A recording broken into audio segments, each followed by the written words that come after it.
ഇന്ന് തിരഞ്ഞെടുപ്പിന്റെ 7ാം ഘട്ടമായിരുന്നു.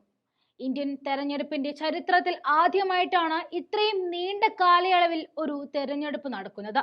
ഓരോ ഘട്ടവും കടന്നുപോയത് അതികഠിനമായിട്ടാണ്. കൊടും ചൂടിൽ തുടങ്ങി മഴയിൽ എത്തി നിൽക്കുന്ന തെരഞ്ഞെടുപ്പ് അവസാനിക്കാൻ ഇനി മണിക്കൂറുകൾ മാത്രം ബാക്കി.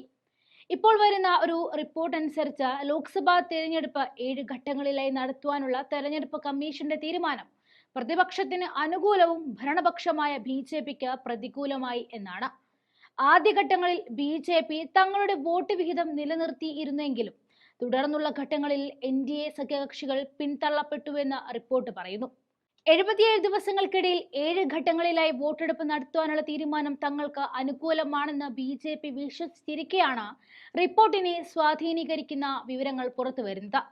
2019 തെരഞ്ഞെടുപ്പിൽ BJP നേടിയ 37% വോട്ട് വിഹിതം ആദ്യവാരത്തിൽ തന്നെ പാർട്ടി മറികടക്കുമെന്ന് Lokniti CSDS co director Sanjay Kumar India ടുഡേയോട് പറഞ്ഞിരുന്നു.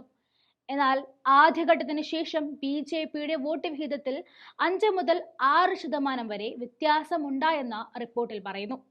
തെരഞ്ഞെടുപ്പിന്റെ 6ാം ഘട്ടമായപ്പോഴേക്കും 2014 വോട്ട് വിഹിതമായ 31% BJP തള്ളപ്പെട്ടിരിക്കാമെന്നും ലോക്നീതി വിലയിരുത്തി.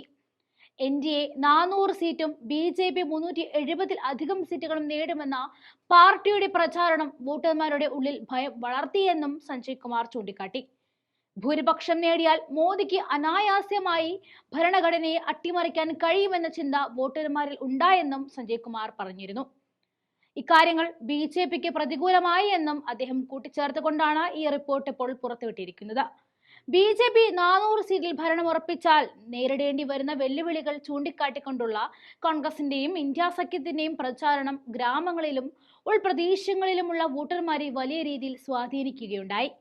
രാജ്യത്തിന്റെ തെക്കുകിഴക്കൻ മണ്ഡലങ്ങളിൽ നിന്നും BJPക്ക് കൂടുതൽ വോട്ടുകൾ ലഭിക്കാൻ സാധ്യതയുണ്ടായിരുന്നു. എന്നാൽ വടക്കു പടിഞ്ഞാറൻ മണ്ഡലങ്ങളിൽ BJPയുടെ വോട്ട് വിഹിതം കുത്തനെ കുറഞ്ഞേക്കാമെന്നും സർവേ ചൂണ്ടിക്കാണിക്കുന്നു.